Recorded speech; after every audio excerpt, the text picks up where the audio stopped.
Hello, humans, and welcome to another episode of Gen X Gamer. Rested my voice a little bit for a couple of days, and let's see if we can do this one. Microsoft, Modern Warfare. It changed the landscape of Microsoft forever.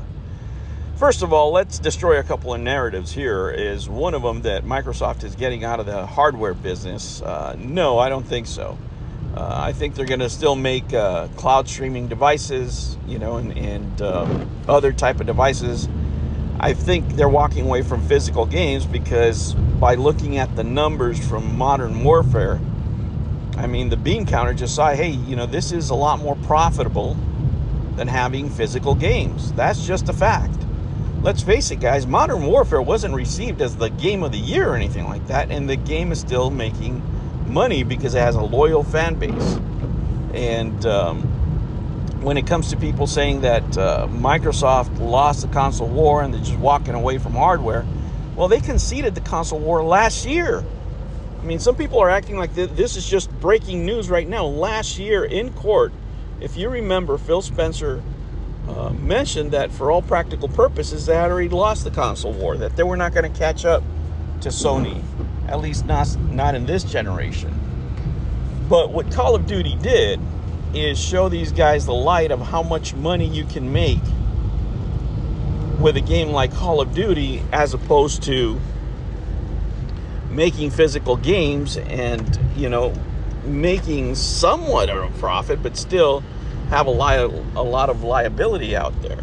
You can make money, but if your liability is too big, anything that can go wrong a little bit, then you lose your profit, right? Any disc that breaks becomes a loser to the fact that if you have to replace that game, repair that game, and all the customer service that goes along with it, you lose the profit of 2 games by 1 game breaking, right?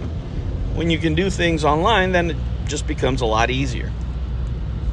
Now, guys, what they're trying to do, and this is their secret plan, right? This is the way I see it. It's my opinion, but I think it's based on facts and reality. As we know, Microsoft platform, if you're, been listening to the show, we've said this before, Microsoft platform is the Game Pass, is cloud gaming. That's the platform. It's not the box, right? I think they're still going to make streaming devices of one sort or another to keep people connected. But these people would put, if they could, they would put the Game Pass on your fridge, on your watch, on the DS.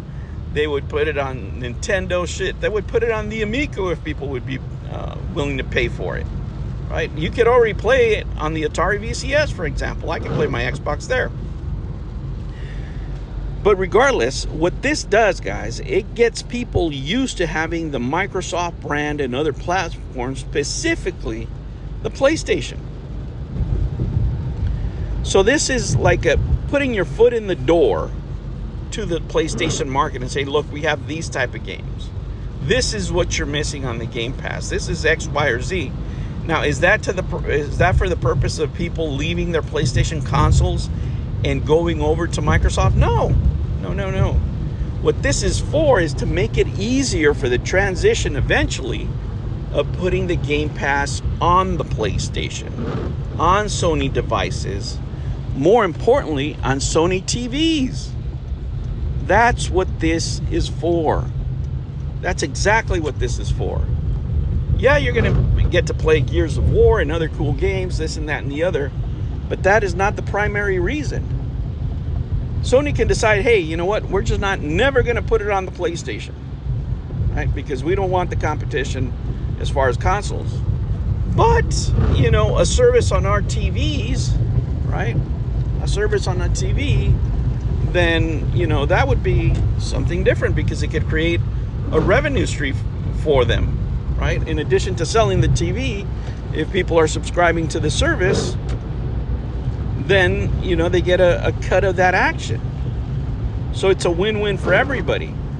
But, the Japanese market, they're a little bit hesitant to these type of changes. They're also always suspicious. But Microsoft is in the business of making money. They don't care how they make it. And if you ask every investor, right, would they rather make money through hardware or software, they will say software every time because your liability is lower. You can keep on making money perpetually by releasing the software in different forms and different shapes and in different methods of delivery. There's just a lot more versatility and a lot more opportunities for profit with software. Now, guys, I'm sorry. My voice is gone. There's more to this, but I'm going to leave it right there because my voice is gone now.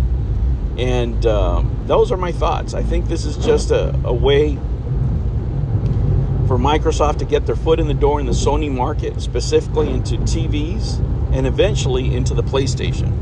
All right, humans, I'll catch you on the next one. Take care.